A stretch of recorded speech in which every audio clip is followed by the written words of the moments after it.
Esselamu Aleyküm sevgili seyirciler.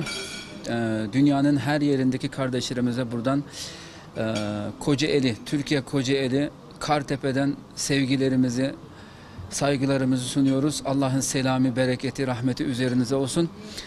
Bugün Dünya 7. Dünya Doğu Türkistanlar Kardeşlik Buluşması'nda açılışını yaptık. Güzel konuşmalar oldu. Biz bugün bu toplantımıza katılan değerli hocamız 23. dönem Düzce Milletvekili Profesör Doktor Celal Arbay hocamızı ziyaret etmek için şimdi karşınızda bulunuyoruz. Hocamız aynı anda şimdi 100. Yıl Üniversitesi öğretim üyesi, Sım Vakfı Mütevelli Heyeti Başkanı aynı anda şimdi bu görevleri yürütmektedir. Kendisini siz de yakından tanıyorsunuz.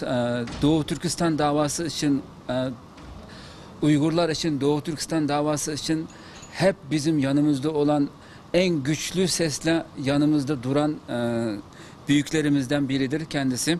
Siz de bundan önceki 6 defa yaptığımız bu toplantıların hepsindeki konuşmalarını kesinlikle izlemişsinizdir. Bugün kendisiyle inşallah bugünkü bu 7. Bu Doğu Türkistanlar Kardeşlik Buluşmasına katıldığı için öncelikle teşekkür ediyoruz. Bugün de çok güzel konuşmalar yaptınız hocam. Öncelikle size hoş geldiniz diyorum. Allah razı olsun. Hoş bulduk, hoş bulduk efendim. Hoş bulduk. Hocam sizden öncelikle bugünkü toplantı, elbette ki bundan önceki 6 defa geçirmiş olduğumuz toplantıları, bu süreci yakından izlediniz, şahit oldunuz. Bugün 7.sini kutlamaktayız. Şimdi bu toplantıların geneline baktığınızda siz neler düşünüyorsunuz, nasıl gidiyoruz, hak ettiği şekilde yapabildik mi, yoksa daha çok eksiklerimiz var mı? Bu düşüncelerinizi alsam önce. Efendim önceden ben bu toplantıları tertip ettiği için, düzenlediği için Doğu Türkistan Maarif Derneği'ne yani yürekten, hakikaten, gönülden teşekkür ediyorum. Arkadaşlarımızı tebrik ediyorum. Konuşmam esnasında da söyledim. Evet. Elbette ki bizim gönlümüzde bir arzu var, bir hedef var. Hı hı. Ve yine toplantı esnasında yaptığım konuşmada ifade ettim. Bu bir araya gelme, bu toplantılar acaba bir sene önce ne yaptık? Evet. Peki bundan sonra önümüzdeki yıl ne yapmalıyız? Hı hı. Bunların değerlendirilmesi mahiyetinde gerçekleşen toplantılardır. Evet. Bu toplantıların ilk örneğini biz Efendimiz sallallahu aleyhi ve sellemin hayatında görüyoruz. Evet. Hani hepimizin yakından bildiği Akabe biatları. Hı hı. Ya bu ne demektir Akabe biatları? Şimdi Mekke'de Efendimiz aleyhissalatu vesselam o zalim idarenin, Hı hı. özgürlüklerin tamamını kendine ait gören, Hı hı. kendi dışındaki inanç sahibi insanlara asla ve asla kendine hak gördüğünü layık görmeyenler, hak görmeyenler. Hı hı. Hani kısaca kendisi için istediğini başkası için istemeyen, Evet. despot anlayış ki düşünce tarihinde bunun adı müşrik telakkisidir. Onların o zulmü, eziyeti karşısında Efendimiz Mekke'de bu hayatı devam ettiremeyeceğini, tabii ki tebliğ ile görevlendirilmiş, peygamber olarak görevlendirilmiş, insanlara hakkı, hukuku, insanlığı, edebi, hayayı beyefendiliği efendim takdim etmekle, vitrinlemekle, örneklemekle efendim görevli birisi. Peki ama yapamıyor, görevini yapamıyor. Çünkü çevresi çok zalim, çok despot. Ben bunların için söylüyorum. Yani günümüzde kendi inancını yaşamak istediği zaman yaşarken zorluklarla karşılaşan dostlarımız var, insanlarımız var. Onlar da görsünler, anlasınlar, bilsinler ki bu davanın öncü rehberi, ana rehberi, ilk muallimi bu eziyeti çekti ve Rabbim onun içine, yüreğine, kalbine bir ilham verdi, bir yol çizdi. Çizilen yol Mekke'den Medine'ye hicret. Ama bu işler birden olmuyor. Bu işler zahmetsiz olmuyor. Zahmet çekmeden hiç kimsenin efendim huzura, mutluluğa, refaha kavuşması mümkün değil. Tabii ki Efendimiz görevini ifa ederken daha ilk yıllarda Mekke'de bir şahsın peygamber olarak Allah'ın kendisini gönderdiğini duymuşlar Medine'dekiler. Merak etmişler. Ya bu nasıl bir şeydir? Peygamber olduğunu söyleyen bir insanı gidip bir dinleyelim, bakalım. Ne diyor, ne ediyor? Medineliler biraz daha mülayimdir. Biraz daha uysaldır. Biraz daha insani davranışların, ahlakın sahibi kişilerdi o zaman da. Geliyorlar, Peygamberimizi dinliyorlar. Peygamberimizi dinledikten sonra etkileniyorlar. Dönüp gidiyorlar. Duyduklarını, aralarındaki sohbeti anlatıyorlar. Böylece oradakiler de acaba biz de mi gitsek falan şeklinde bir duygu, bir merak uyanıyor. Ve bu merak sahibi kişiler Peygamberimizle randevuleşiyorlar. Bunlardan 15 kişi efendim Akabe denilen yerde Peygamberimizle gece karanlıkta buluşuyorlar. Peygamberimize diyorlar ki senin getirdiğine biz inanıyoruz. Senin peygamber olduğuna inanıyoruz. Sen çok sorduk, soruşturduk. Çok nazik, çok beyefendi, çok seviyeli bir insansın. Şimdiye kadar ağzınızdan çıkanı hep yaşamışsınız. Hiç sözünüzün efendim tersini yapmamışsınız. Ağzınızdan ne çıkmış onu yapmışsınız. Herkese örnek olmuşsunuz. Şimdiye kadar hiç yalan söylememişsiniz. Hiç emanete ihanetlik etmemişsiniz. Dolayısıyla sana biz inanıyoruz. Sen burada çok zulüm çekiyorsun, eziyet çekiyorsun, cefa çekiyorsun. Seni biz Medine'ye davet ediyoruz. Efendimiz tamam diyor, siz gidin diyor. Siz 15 kişisiniz. Gidin, orada çevrenize benden duyduklarınızı anlatın. Beni gördünüz.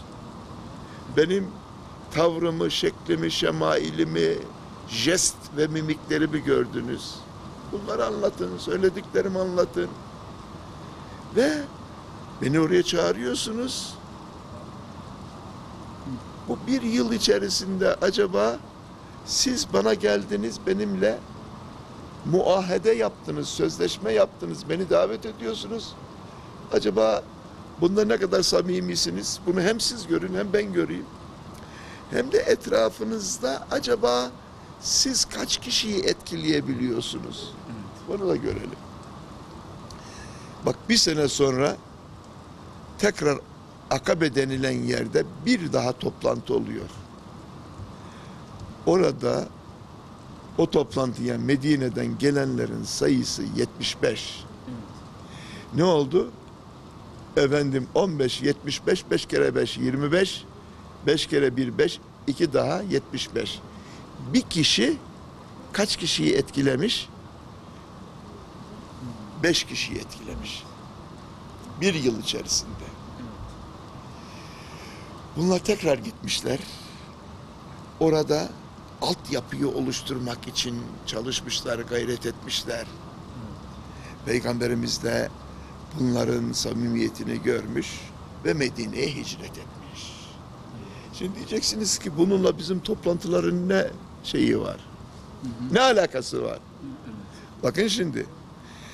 Peki Peygamberimiz ve Peygamberimizle beraber hicret edenler kimden kaçtılar? Müşriklerden kaçtılar, zalimlerden kaçtılar. Eziyet ve cefadan kaçtılar. İnsanlık dışı davranışlardan kaçtılar. Buraya iştirak eden Doğu Türkistanlı kardeşlerimiz niye efendim analarından, atalarından ayrı düştüler? Anadan doğma yurtlarını terk ettiler, uzaklara gittiler. Niye? Turistik ziyaret için mi? Yer yurt görmek için mi? Orada kazanamıyorlardı. Şimdi geldikleri yerde daha çok kazanacaklarını düşündükleri için mi? Hayır. Aynen Mekkeli müşriklerin zulmünden, eziyetinden kaçan, hicret eden Efendimiz ve onunla beraber hicret eden Müslümanlar, yani muhacirler hangi düşünceyle hicret ettiyseler bu kardeşlerim de aynı düşünceyle hicret ettiler. Tabii ki zulüm ve cefadan kaçtılar. Siz de zulüm ve cefadan kaçtınız. Urumçili kardeşlerim de, Kaşgarlı kardeşlerim de, Şarkı Türkistanlı kardeşlerim de zulüm ve cefadan kaçtılar. Fakat tabii burada ben bu benzetmeyi yaptım. Yani bu toplantıların kaçını yapıyoruz bugün biz? Yedincisini yapıyoruz. Sürgünde, uzakta, ata yurdundan uzakta bir araya gelmişiz. Efendim, başımızdan geçenleri, çektiğimiz eziyet ve cefaları, çektiğimiz zulüm ve işkenceleri yadımıza salmışız. Yadımıza salmışız deyince anlıyorsun değil mi? Tabii. Yani onları unutmamak için, onları zihnimizde canlı tutmak için bir araya gelmişiz, gündem maddesi yapmışız, geçmişi hatırlamışız. Fakat bu toplantıların sonunda bir ışık olacak. İşte birinci akabenin, ikinci akabenin sonunda hicret etti mazlumlar, hicret etti muhacirler, efendim Medine'ye. Ve ondan sonra devletlerini kurdular. Kısa bir süre sonra, zaten 10 sene sonra Efendimiz sallallahu aleyhi ve sellem rahmete gitti. Emri hak doğrultusunda elveda dedi. Bizi yalnız koydu gitti. Ama ondan sonra gelen müminler, Müslümanlar, samimi yiğit Müslümanlar efendim dünyanın 1/4'ini İslamlaştırdı. Şimdi bu toplantıların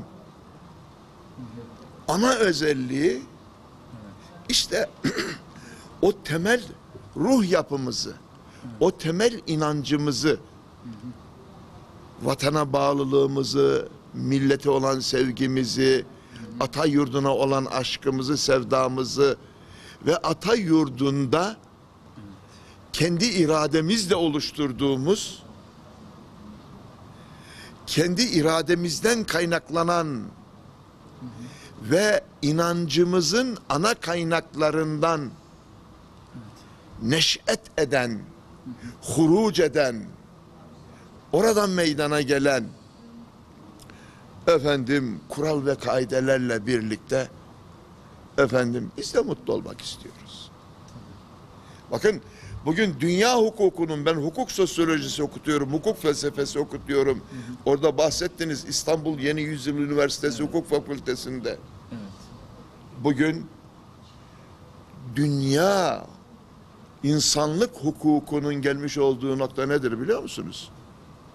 Hiç kimsenin kimseye eziyet etmemesi, herkesin insanca, özgürce, mal ve can güvenliği içerisinde yaşama hakkının olduğu ve kültür birliği içerisinde olan, inanç birliği içerisinde olan, tarih birliği içerisinde olan insanların kendi geleceklerini kendilerinin belirlemesi, kendilerinin tayin etmesini ortaya koymuştur bugünkü dünya hukuk sisteminin geldiği anlayış.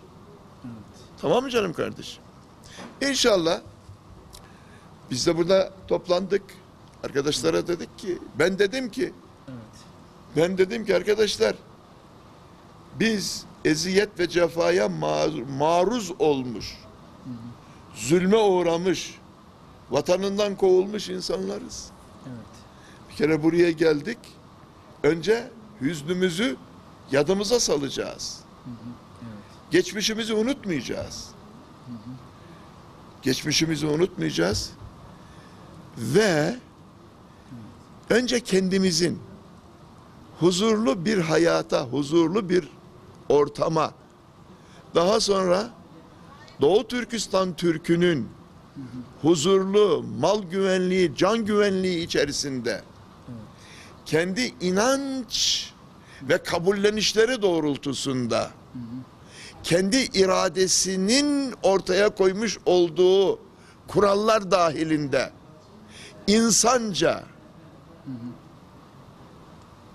bir şekilde yaşayabilmesi için ne yapmamız gerekir? Tamam mı canım? Bunu değerlendirmesini yapmak için buraya geldik. Burada ben hesap ettim, baktım. Efendim, Finlandiya'dan, Norveç'ten, İsveç'ten, Almanya'dan, Hollanda'dan, Avusturya'dan, Kazakistan'dan, İran'dan neredeyse 10 tane ülkeden gelmiş kardeşlerimiz var. Biz dağılmışız. Çil yavrusu gibi. Dağıtmışlar bizi. Yıkmışlar yuvamızı. Anlatabildim mi? İmha etmişler ocağımızı. Dağılmışız dünyanın dört bir tarafına. Geldik bir araya. Efendim, tabir caizse bir gözyaşımızı sildik. Dedik ki ağalar, kardeşler, karındaşlar, bırakın ağlamayı. Ağlamakla ömür bitmez. Yiğit olan ağlamaz. Yiğit olan ağlamaz. Bizim başımıza geldi. Yuvamızı yıktılar. Bizi yurdumuzdan kovdular. Hayır, ağlamayı keseceğiz. Ve acaba biz yurdumuza dönmek için biraz önce söylediğim kendi öz yurdumuzda tekrar baba ocağımızı tüttürüp halkımızın kendi öz değerleri doğrultusunda, kabullenişleri doğrultusunda, inançları doğrultusunda kendi iradesiyle belirlemiş olduğu kriterler ve ölçüler doğrultusunda yaşamak bizim de hakkımız kardeşim. Bakın, bu söylediklerimi teker teker yazın. Deklare edin, ilan edin, dünyaya ilan edin. Hakka inanan, hukuka inanan, insanlığın temel değerlerine inanan, temel hak ve hürriyetlerine inanan, beynelmilel insan haklarına inanan Beynelmilel Birleşmiş Milletler İnsan Hakları Beyannamesine inanan, imza koyan bir devlet, bir hukukçu, bir vatandaş, bir insan buna itiraz edebilir mi? Edebilir mi kardeşim? Dolayısıyla hiç kimsenin bizi kınamaya, niye buraya geldin, niye bir araya geldiniz demeye hakkı yoktur. Sen randevuleşiyorsun. 10 arkadaş, 20 arkadaş, 30 arkadaş. Efendim Bodrum'da, Hawaii adalarında, bilmem şurada geziyorsun, tozuyorsun. Denizde, sahilde, zevkinde, sefandasın. Sana bir şey diyen Yok. yok. Diyen olursa ne yapıyorsun sen? Sana ne diyorsun? Özgürlük var diyorsun. Biz de bir araya geldik. Anamı kaybetmişim ben bu yolda. Atamı kaybetmişim ben bu yolda. Can vermişim ben bu yolda. Ocağım yıkılmış, evim yıkılmış, ocağım sönmüş benim. Ya bırak da ağlayalım kardeşim. Hem vuruyorsun hem de ağlamaya bırakmıyorsun. He? Dolayısıyla kimse kusura bakmasın. Ha peki geçmiş bir yılın tabir caizse muhasebesini yapıyoruz. Yaptık, yapacağız. Ve önümüzdeki bir yılın da önümüzde bu arzu ettiğimiz noktada mesafe alabilmemiz için, yol alabilmemiz için ne yapmamız gerekir? Nasıl hareket etmemiz gerekir? Sana ne düşer, bana ne düşer? İstanbul'da oturanlara ne düşer? Almanya'da oturanlara ne düşer? Suud'da oturanlara ne düşer? Biz her yere dağılmışız. Her yerde varız biz. Ama 2000, ama 3000, ama efendim 30 bin, Türkiye'de 300 bin olduğu söyleniyor. Efendim, onun değerlendirmesini yapıyoruz. Onun muhasebesini yapıyoruz. O hususta bütün arkadaşlarımız konuşacak. Herkes konuşacak. Efendim, böylece tabir caizse hem birbirimizi görmek, birbirimizle kucaklaşmak suretiyle hasret gidermiş oluyoruz. Sevgimizi paylaşıyoruz. Sevgimizi paylaştıkça sevgimiz artıyor. Birbirimize olan saygımızı ortaya koyuyoruz. Ve böylece akümüz doluyor. Akü doluyor Allah'ın izniyle. Aynen cep telefonunun efendim şarjını doldurduğumuz gibi aküyü dolduruyoruz. Buradan aldığımız hızla, güçle, kuvvetle Allah'ın izniyle önümüzdeki 8. efendim kurultaya kadar, toplantıya kadar efendim çalışmalarımıza, gayretlerimize devam edeceğiz. Ha diyeceksiniz ki hep böyle toplanacak mısınız? Yok. Yok. Mesafe alıyoruz. Ben iyi hatırlıyorum. Ben 1. toplantıyı da hatırlıyorum, 2. toplantıyı da hatırlıyorum. Peki diyeceksiniz ki mesafe aldık mı? Mesafe almışız. Nasıl mesafe almışız? Bak burada bir arkadaşımız bir konuşma yaptı. Ne dedi? Beyler dedi, büyük düşünmek mecburiyetindeyiz.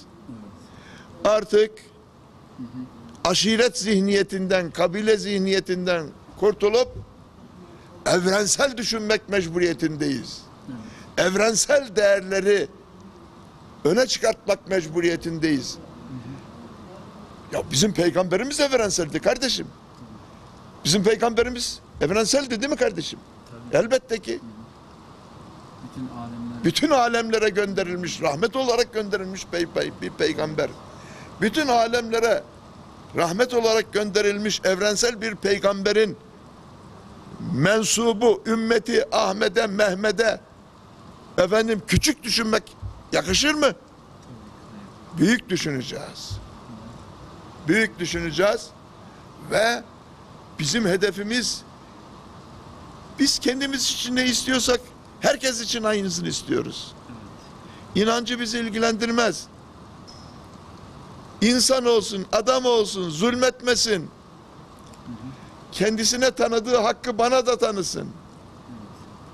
kendisi için istediğini benim için de istesin. Kendine reva görmediğini bana da reva görmesin. Tamam, bizim istediğimiz bu.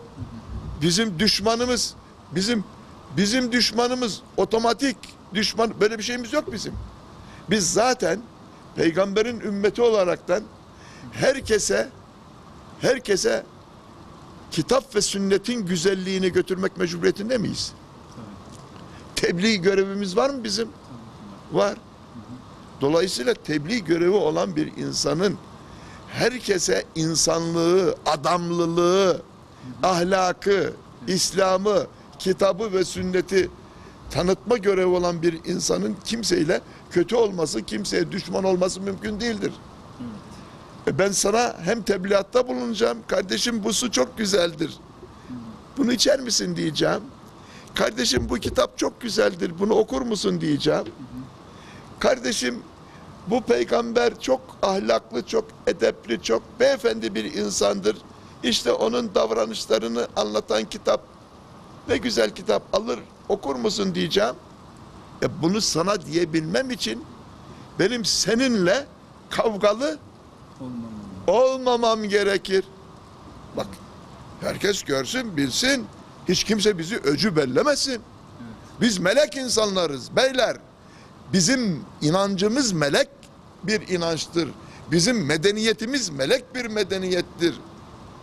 Evrensel değerleri dünyaya taşıyan, dünyaya yayan ve dünyanın güzelleşmesine gayret eden, azmeden bir sistemin, bir medeniyetin mensubuyuz biz. Biz etrafımızı ifsat etmeyiz. Biz etrafımızı ne yaparız? İslah ederiz. Tarihte bizim ordularımız bir yere girdiği zaman işgal etmezler. Ne ederler orayı? Fethederler. Çünkü işgalde imha vardır, yıkıp dökmek vardır. Ama fetihte ne vardır? Fetihte ihya vardır, düzeltmek vardır. Eğer öyle olmasaydı Fatih Sultan Mehmet İstanbul'un surlarına dayandığı zaman o zamanki Konstantiniye'nin Ortodoks direktörleri biz burada Katolik kalpağı görmektense Osmanlı Sarayı'nı, sarığını görmeyi tercih ederiz derler miydi kardeşim? İşte bu delikanlılar, bu yiğitler, bu kahramanlar bu duygu ve düşünceyle hareket eden, ecdadından almış olduğu ruhla, ama tarihini unutmamak kaydı şartıyla, unutmamak kaydı şartıyla bu güzelliği, bu metodu bugün uyguluyor. Acaba seneye kadar ne yaparız, ne yapmalıyız? Daha başarılı olmak için onun kriterlerini belirleyecek kurultay. Farkındaysan her sene daha ilmileşiyoruz. Bu sene biraz daha ilmileştik. Biraz daha mükemmelleştik. Elbette ki eğer Efendimiz ne buyuruyor? Sizin 2 gününüz birbirine eşitse zarardasınız. Geçen seneden bu yana usul açısından, taktik açısından, beynel milel kurallar açısından, stratejik kriterler açısından biz de bir şeyler gördük, bir şeyler duyuyoruz, bir şeyler araştırıyoruz, bir şeyler okuyoruz ve o doğrultuda gelişiyoruz. İnşallah bu böyle devam edecek ve Rabbim bize arzu etmiş olduğum günleri gösterecek. Tamam mı? İnşallah, amin diyeceğim buna. Çok güzel özetlediniz. Gerçekten bir davanın nasıl olması gerektiğini, nasıl örnek almamız gerektiğini, Efendimizin hayatından ve sahabelerin hayatından nasıl örnek alarak gitmemiz gerektiğini çok güzel özetlediniz. Hocam şimdi ben siz de biliyorsunuz başta Türkiye'de olmak üzere tüm dünyanın, ister Doğu Türkistan içinde olsun ve dünyanın her tarafındaki Doğu Türkistanlılar Türkiye'yi yani gerçekten ana vatanı gibi görür. Bu size malumdur. Türkiye'de olup biten siyaset içinde olsun her şeyi çok yakından takip ediyorum. Gerçekten Türkiye tarihinden bu yana şimdiye kadar özellikle AK Parti hükümeti hakimiyete geldiğinden beri Doğu Türkistan davası bayağı güçlendi. Ve Doğu Türkistanlılar dünyanın her yerinden çok seviniyordu bu olaylardan, bu davanın bu kadar gelişmesinden. Biliyorsunuz Ramazan'da son Çin'in baskılarından dolayı Doğu Türkistan'da, bu Türkiye'de yani sanatçısından tutun futbolcusuna her kesimden Doğu Türkistan davasına sahip çıkma şeyleri alevlendi. Bazı elbette ki bazı propaganda amaçlı yanlış şeyler çıkmasına rağmen, ama bu sonra Cumhurbaşkanımız Çin'i ziyaret etti. Oradaki Çin'le bazı konularda anlaşma yapılması, sonra Cumhurbaşkanımızın bazı Doğu Türkistanlar hakkında, özellikle örgüt hakkında, bu terör örgütü kelimesini kullanmasından bayağı bir rahatsızlık, bayağı bir üzülme var Doğu Türkistanlar şimdi bundan sonra Türkiye'de Doğu Türkistan davası nasıl yürütülecek, acaba daha çok baskı olacak mı diye bir sürü endişeler var. Bunu bu sosyal medyadan çok yakından takip ediyorum ben. Çeşitli yorumlar var, yani korkular var falan.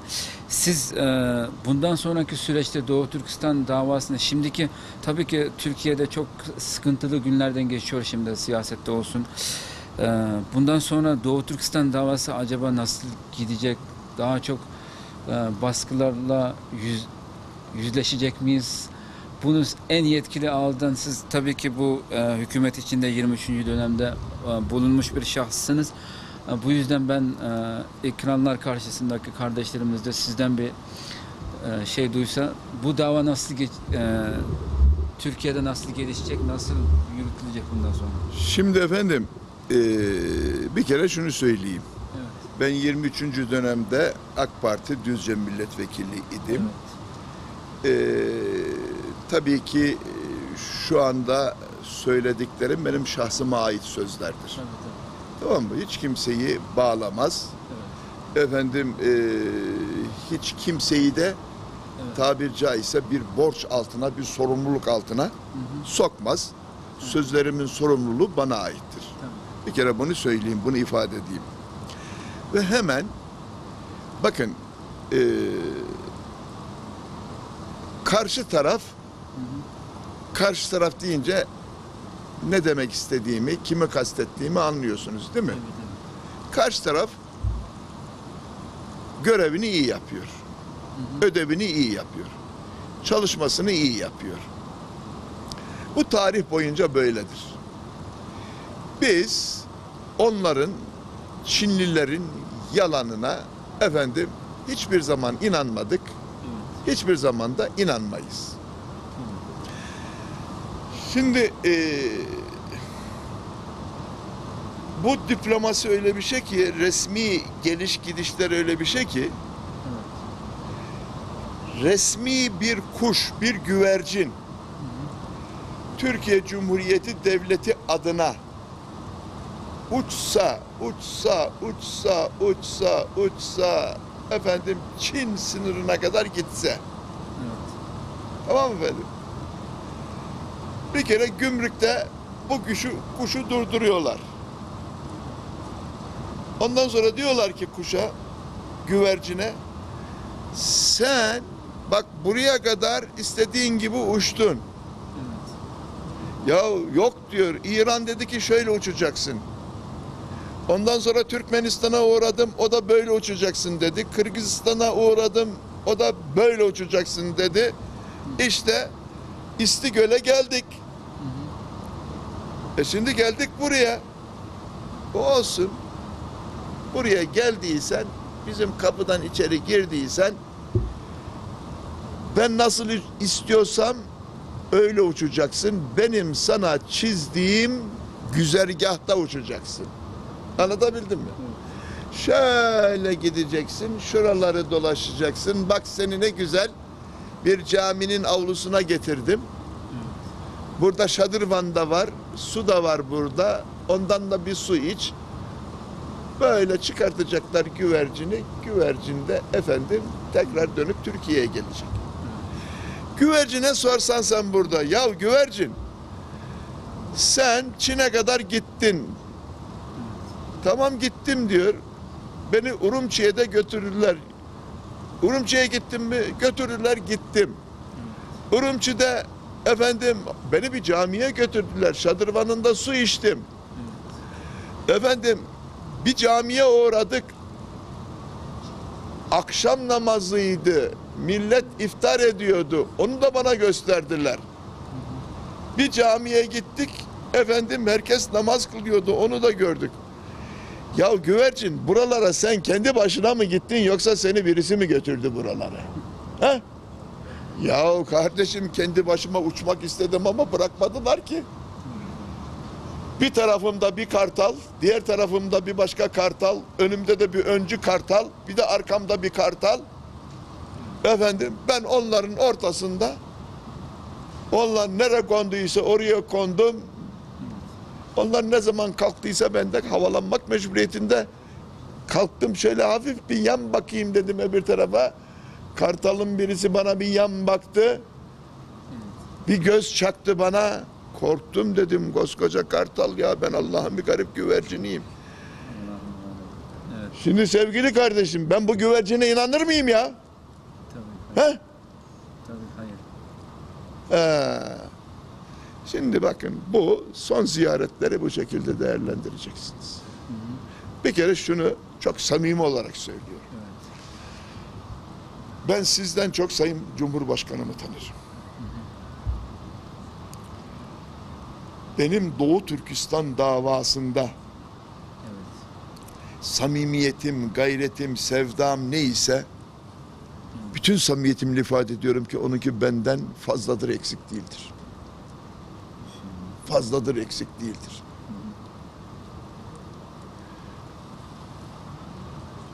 Bu işte ben iç içeyim, ben meşgulüm bu işle. Anlatabildim mi? Vekilliğim sona erdikten sonra da meşgulüm. Şunu hiç unutmayacaksınız. Konuşurken de gene dikkatli konuşmak mecburiyetindeyim. Çünkü Hazreti Ali Efendimizin ifadesiyle sirruke esiruke feysa tekellemte sirte esirehu. Sırrın senin esirindir ama konuştuktan sonra sen onun esiri olursun. Beyim, sevgili kardeşim, dünyada hiçbir devlet Türk devleti gibi, bu bize Osmanlı'dan miras kalmıştır, Selçuklu'dan miras kalmıştır. Bu bize ecdadımızın mirasıdır, ecdadımızın emridir. Hiçbir devlet Türk devleti gibi mazluma kapısını açmaz. Mazlum sıfatıyla bu sınırlardan içeriye giren herkes, bu sınırlar dahilinde en büyük insani himayeyi, en geniş insanlık açısından bakıldığında müsamahayı görecektir, görmüştür, görecektir, görmeye de devam edecektir. Lafın hepsi kime söylenir?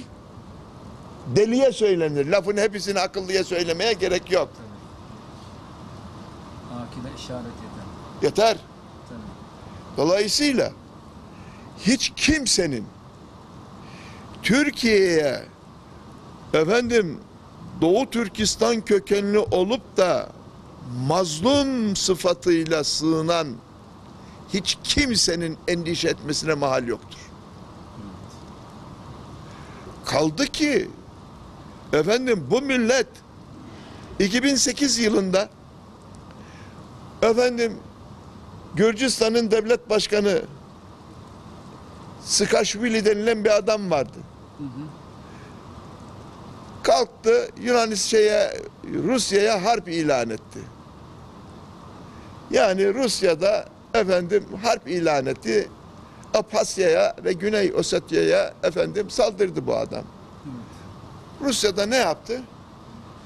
Yani arslanla farenin boğuşması mümkün mü kardeşim? He? Yani arslan şöyle duruyor falan, fare de etrafında dolaşıyor. Ulan oğlum git işine bak ya. Aa, gitmiyor, ciddi ciddi aslanın bacağını ısırıyor. Efendim 2 gün sonra oradaki mazlum Gürcüler Sarp kapısından dayandılar. Türkiye'ye. Biz biliriz, bu devlet Osmanlı'nın varisidir, mütebakisidir. Bu devletin tarih boyunca mazlumlara kapısı her zaman açıktır. Ne olur kapınızı açın bize dediler. Açıldı. Ve o kadar ileri gitti ki Türk devleti efendim TOKİ vasıtasıyla oradaki mazlumlara ev yaptı, ev. Peki aynı dili, aynı dini, aynı gönlü paylaştığı Urumçili, Kaşgarlı kardeşlerine bu devlet kendini uyanık zanneden efendim kişilerin kurmuş oldukları bir mizansen sonucu, bir tuzak sonucu hazırlamış oldukları haber paketini tekrar edeyim mi? Hazırlamış oldukları haber paketini efendim Türkiye'de 1-2 kanaldan yayınlattılar diyerekten bu işi lehlerini çevirdiklerini mi zannediyorlar? Yok. Evet. Bir de şu var arkadaş. Birbirimize efendim bir şans tanıyacağız ya. Şimdi benim gözlüğüm dumanlı. Bak dumanlı. Şurada 7 yazıyor. Ben bunu 7 okumadım da 8 okudum. 8 okudum. Sen de diyorsun ki hayır o 8 değil 7. Ben de gözlüğümü sildim. Efendim doğru 7'ymiş dedim, düzelttim. Şimdi sen etrafta dedikodu yapıyorsun. Ya bu hocanın gözleri de görmüyor kardeşim. 7 rakamını 8 gördü. Ya bırak ya, gözüm tozluydu, bana bir hata etmeyin, aklını tanı kardeşim. Olayı bu şekilde değerlendireceksiniz. Hepimizin vicdanı var. Hepimizin vicdanı, Sayın Cumhurbaşkanımızın vicdanı benim vicdanımdan daha hassastır. Ben Trabzonluyum. Benim burada ne işim var? Ben Urumçullu muyum ben? He? Ben Trabzonluyum. Ama ben efendim Kaşgarlı zalim Çin'in zulmüne uğramış Uygurlu kardeşimin yanında ben Kaşgarlıyım, ben de Uygurum. Gazze'li kardeşimin yanında ben Arap'ım. Tamam mı canım kardeşim? Yahu Efendimiz ne buyuruyor? Zulmün etkisiyle bir Müslümanın bir yerde öldüğünü duyan, onun ızdırabını çekmezse o Müslüman mıdır? İşte bugün hutbede hoca söyledi. Efendimiz ellerini şöyle yapıyor. Benim ümmetim birbiriyle aynen bir binanın efendim çatısını oluşturan parçalar gibi birbirine geçmiştir. Bir bütündür.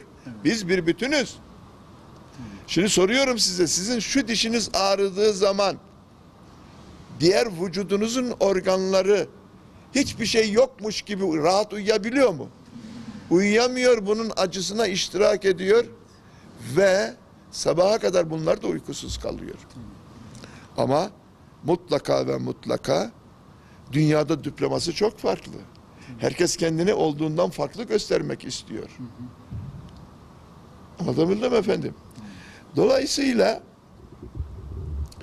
Türk devletinin varlığı şöyle diyeyim, Türkiye Cumhuriyeti Devleti'nin varlığı, Türkiye Cumhuriyeti Devleti'nin kendi içindeki istikrarı ve bu istikrarın devamlılığı, Türkiye Cumhuriyeti Devleti vatandaşına ne kadar lazımsa bu sınırlar dışındaki bütün mazlumlara o kadar lazımdır. Ben Müslümanım diyen herkese o kadar lazımdır bu istikrar.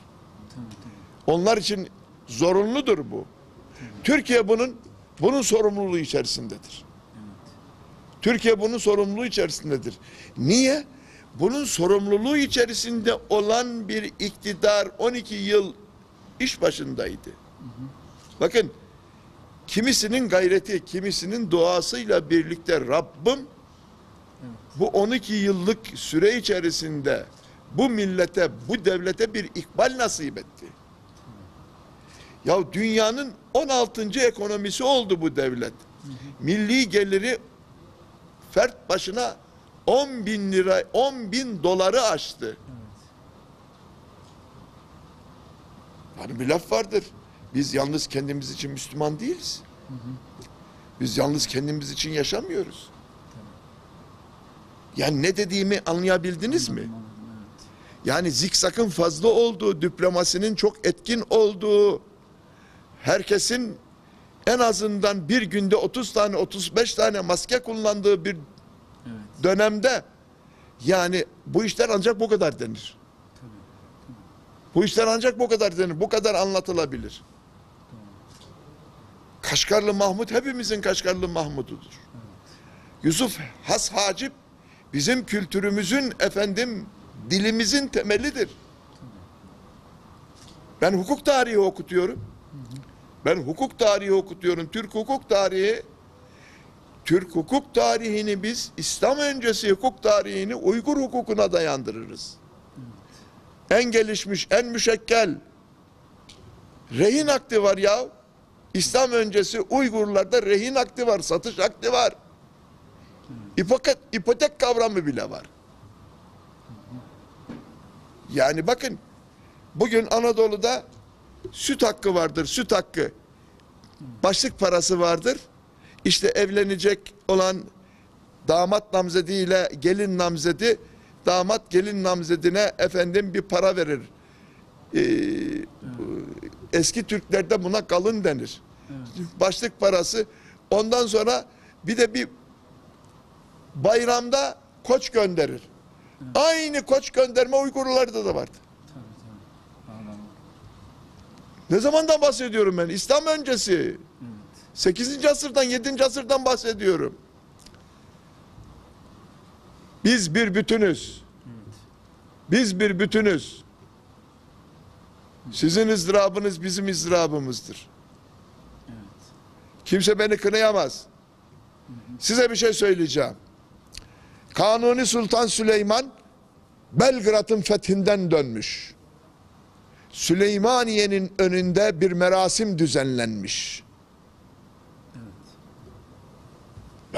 Belgrad'ı fethettiler. Avusturya büyükelçisi de gelmiş. Sultanı tebrik edecek. Sultanın asabı bozulmuş. Çekin şu bire kafiri karşımdan demiş. Ama bir dakika tutun onu, şu sözümü dinlesin, ondan sonra gitsin.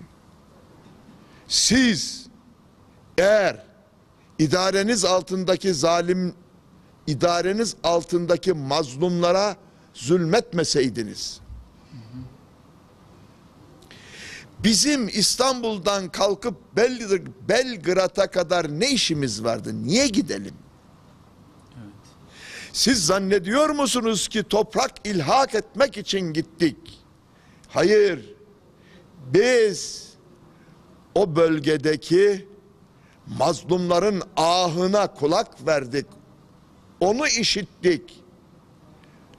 Mazlumların üzerindeki zalimin zulmünü sona erdirmek için oralara kadar gittik. Ondan sonra şu şah cümlesini söylüyor. Biz mazlumların üzerindeki zalimin zulmünü sona erdirmekle görevlendirilmiş Allah erleriyiz. Bu millet mazlumun üzerindeki zalimin zulmünü sona erdirmek için görevlendirilmiş Allah erleridir. Bu millete Rabbimin emanet ettiği mazlumlar bu milletin kendi öz evlatlarından daha değerlidir. Onlar asla iade edilmezler. Onlara asla tuzak kurulmaz. Onların asla hatırı çiğnenmez. Bunu herkes böyle bilsin. Bu millet herkes böyle tanısın. Ve bu milletin bekasına, bu milletin birliğine, beraberliğine herkes dua etsin. Bu milletin ayağının sürçmesi için, bu milletin istikrarının ve o istikrarın devamı etmesinin sona ermesini temin etmek için tuzak kurmak isteyenlere dua edin, Allah fırsat vermesin. Tuzakları başlarına yıkılsın. Gerçekten Allah razı olsun hocam. Gerçekten çok güzel yorumladınız. Son olarak kısa bir cümle alacağım sizden. Gerçekten özellikle seçimden sonra bütün Doğu Türkistanlar dediğim gibi Türkiye'de olup bitenleri her şeyi çok yakından takip ediyor. Seçimden sonra gelişen bu olaylar, bu şehit haberleri her gün duyduğumuz bu çok üzüyor bizi. Sizin gözünüzde Türkiye'de siyaset nasıl gidiyor? Nereye kadar bu kadar iyi? Yani bundan sonra nasıl görüyorsunuz Türkiye'ni? Şimdi Türkiye'deki siyaseti bu önümüzdeki geçtiğimiz dönem. Evet. Geçtiğimiz dönem. Bu geçtiğimiz dönemi aşağı yukarı Cumhurbaşkanlığı seçimden bu yana. Evet. Öyle düşünün. Hı hı. Yani 2014'ün Evet. Ağustos'u. 2014'ün Ağustos'u, geri gidelim Temmuz, geri gidelim Haziran. Hı hı. Geri gidelim efendim Mayıs. Mayıs, evet. Mayıs'tan itibaren Türkiye'de milli birlik ve kardeşlik adı altında bizim Evet. kaynaşmak istediğimiz, ki zaten öyleyiz. Evet. Zaten öyleyiz. Tarih boyunca öyleyiz. Birlikte efendim düşmana karşı vuruştuk. Evet. Birlikte kol kola ya Allah dedik, Bismillah dedik, yola çıktık. Birlikte kucaklaştık. Ölürsek şehidiz, kalırsak gaziyiz dedik. Birbirimize söz verdik. Evet. Eğer ben kalırsam senin evladın benim evladımdır, sana sahip çıkacağız dedik. Tamam mı canım? Evet. Tabii. Ve işte bu milli birlik, kardeşlik anlayışı içerisinde bu pekiştirilmek istendi. Tamam mı? Fakat bazıları Evet. sen bizim kardeşimizsin dediklerimiz, Evet. ta Selahaddin Eyyubi'den bu yana, Evet. güzel kardeşim, bunlar maske taktılar. Bunlar yüzlerini sakladılar. Anlatabildim mi? Evet. Yüzlerini sakladılar. Ve şöyle bir imaj verdiler. Biz Türkiye Partisi olacağız. Evet. Ne olacak? Efendim, o etnik gruptan olmuş, bu etnik gruptan olmuş. Bizim etnik ayrıcılığa dayalı iddiamız yok. Evet. Biz bir etnik grubun partisiyiz. Hayır, böyle değil. Biz Türkiye Partisiyiz dediler. Evet. Tamam canım kardeşim. Evet. Bu şekilde bayağı sükse yaptılar. Hı hı. Güzel, genç, efendim tabir caizse günlük tıraş oluyor. Efendim saçlarına kara düşmemiş. Ağzı da laf yapıyor. Hı hı. Yani bu bayağı yayıldı. Ya inşallah böyledir denildi. Hı hı. Ya bayağı bu çocuğa bir şans verelim, Türkiye Partisi olsun. Evet. Bu kısır döngüden kurtulalım. Ve bu milletvekilliği seçimlerinde %13 oy aldı. Fakat abi ondan sonra durum değişti. Millet yanıldığını anladı. Millet karşı taraftakinin maske taktığını gördü, anladı. Maskenin düştüğünü anladı. Hedefler başka. Hemen bakın, dikkat edin. Türkiye'nin güneyi, Suriye'nin kuzeyi, bilmem Kobani, bilmem şu bu falan dediler. Kanton bölgeler oluşturmaya kalktılar. Kantonları birbirlerine eklemeye kalktılar.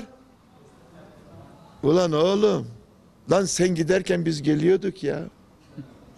Ya bu devlet büyük devlet ya. Biz küçük düşünmüyoruz ya. Biz Osmanlıyız ya. Biz dünyaya gelmişik. İnsanlık nedir bunu öğretmişiz. Adalet nedir bunu öğretmişiz. Gittiğimiz her yere insanlığı götürmüşüz. Kardeşliği götürmüşüz. Adaleti götürmüşüz. Eşitliği götürmüşüz. Ve yavaş yavaş işte ondan sonra biliyorsunuz Türk ordusu geldi. Belli yerlerde konuşlandı falan filan. Efendim hiçbir laf duydunuz mu ondan sonra? Efendim Kobani lafını, ondan sonra ne derler ona, ne dedim biraz önce sen? Kanton manton falan filan duydunuz mu? Kesildi onlar. Kesildi onlar. Kesildi onlar. Ve efendim şimdi demokrasi kendi ölçüleri içerisinde, onu üreten kültür yapısı içerisinde kendine özgü bir rejim. Reel olduğu takdirde efendim güzel rejim. Kendi ölçüleri içerisinde diyorum. Fakat bakın, ben hukuk felsefesi okutuyorum ben. Sen bana sor şimdi, hocam hukuk felsefesi hocasısın. Ne gördün? Şunu gördüm. Batı ve Batı'nın belli fikir kümeleri, ideoloji kümeleri kendi hedeflerine ulaşabilmek için demokrasiyi maske olarak kullanmışlardır. Demokrasiyi maske olarak kullanmışlardır. Aynı Batı, Türkiye söz konusu olduğu zaman laikliği son derece yukarı çıkartmıştır. Elbette ki biz de diyoruz. Efendim, bu dünyada senin yaptığın, efendim hukukun gözetimi dahilindedir. Efendim aynı şekilde burada yaptıkların Allah'ın da nesi dahilindedir? Gözetimi dahilindedir. Bakın dikkat edin şimdi. Türkiye söz konusu olduğu zaman laikliği ayyuka çıkartıyor. Ama aynı Batı, aynı liberalizm doların üzerine ne yazıyor? Biz Allah'a inanırız. Evet. Max Weber denilen bir sosyolog tutuyor, tabir caizse Hristiyanlığı liberalizme yediriyor. Liberalizmi Hristiyanlığın potasında eritiyor. Bize de gelip ne diyor? Laiklik diyor. Git oğlum ya. Beyefendi, herkes kendi tarlasında otlasın. Her tavuk kendi bahçesinde dolaşsın. Yemini yesin. Gitsin kendi folluğunda, yuvasında yumurtlasın. Evet. Anlatabildim mi kardeşim? Evet.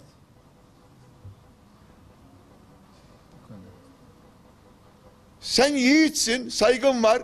Senin yoğurt yiyişin sana göre. Evet. Ben yiğitim. Ya benim yoğurt yiyişim de bana göre ya. Sen bana diyorsun niye öyle yiyorsun? Ya sana ne kardeşim ya? Bırak beni. Kendi usulüme göre yiyeyim. Ve şu seçimlerden sonra 7 Haziran, 7 Temmuz, ondan sonra 7 Ağustos, 2-2,5 ay içerisinde kel göründü. Evet. Halk bu milletin istikrara ihtiyacı var dedi. Halk biz Allah bir diyen insanlarız kardeşim. Bakın samimi olarak söylüyorum. Ben sizi niye seviyorum? Kardeş olduğumuz için. Kardeş olduğumuz için eyvallah. Artı sen Müslümansın. Evet, tabii. Bakın ilk olarak ben bir kostüm almıştım. Kumaş almıştım. Zeytinburnu'na gittim. Bir dostum vardı terzi. Ona diktirecektim. Yanında 12-13 yaşında bir Doğu Türkistanlı çocuk. Evet. Ezan okundu, hemen camiye çıktı, mescide çıktı. Ya maşallah ne güzel şeyin var dedim, senin çırağın var dedim. Sizi bunun için seviyorum ben. Ha işte Alimcan için söyledim. Benim yüksek lisanstan talebem. Evet. Arapçayı bilen 10-15 tane delikanlı bir araya geliyor. Tercüme bürosu kuruyor. İbn Kesir'i tercüme ediyor. Buradan hacca gidenlerle Mekke'ye gönderiyor. Oradan gelenlerle beraber İbn Kesir'in tercümesi Kaşgar'a, Urumçi'ye ulaşıyor. Orada bir araya getirilip herkesi. Sizi ben bunun için seviyorum. Sizi ben bunun için seviyorum. Yani Kürt benim kardeşim ya. Müslüman kardeşim benim ya. He? Ayırabilir miyim? He? Ayırabilir miyim? Birlik içerisindeyiz. Selahaddin Eyyubi benim babamın oğlu muydu? Selahaddin Eyyubi benim aşkımdır, sevdamdır ya. Selahaddin Eyyubilerin, Kılıç Arslanların yurdu. Bu yurt onların yurdu, bu yurt hepimizin yurdu. Bu yurt sizin yurdunuz beyefendi. Bana diyorsun ki şimdi ne olacak acaba biz burada? Ne demek ya, bu yurt senin yurdun. Biz bu yurdumuzda parya değiliz. Biz bu yurdumuzda gerçek ev sahibiyiz. Ve inşallah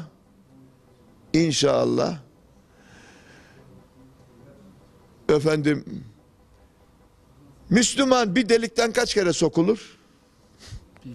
Bir kere yılan geldi, soktu beni. İkinci sefer sokamaz. Artık mesele anlaşılmıştır. İslam hukukunda bagi denilen bir şey vardır. Bagi. Yani devlete karşı ayaklanma. Devlete karşı ayaklanma söz konusu olduğunda ilim adamları, ulema, ilgililer kişiler, ulema ve umera onu uyarır. Yavrum etme, yapma. Gelirse eyvallah. Ama silaha sarılıp da devlete karşı gelmeye kalkarsa, bakın dikkat edin, bakın lafıma dikkat edin. Devlet onu takip eder. Devlet onu imha eder. Bey içerisinde beylik olur mu? Beye karşı beylik olur mu? Olmaz.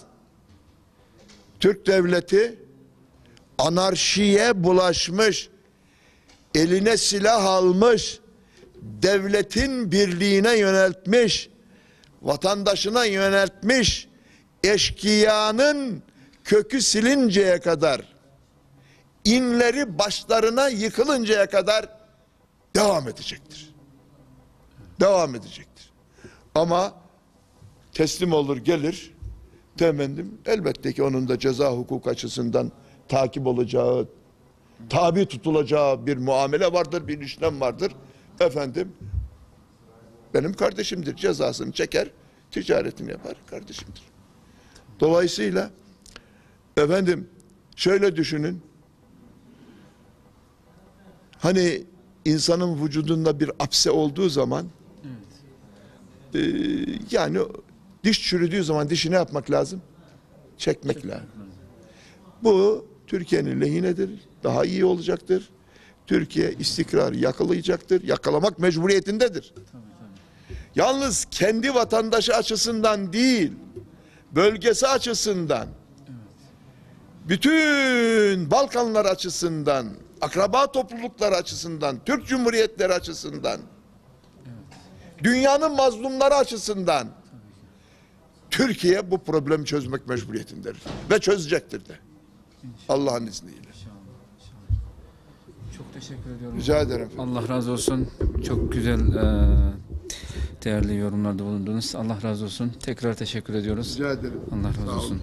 Sizin vasıtanızda herkese ben de teşekkür ediyorum. Allah razı olsun. inşallah. Allah devletimizi, birliğimizi, beraberliğimizi daim eylesin. Amin, amin. Bizi entrikacıların entrikasından, tuzağından korusun.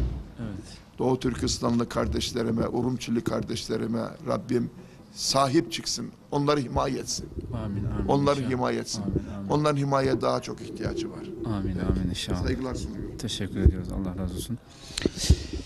Sevgili seyirciler, böylelikle bu sohbet hocamız Celal Arbay hocamızla yapmış olduğumuz sohbet programının sonuna geldik.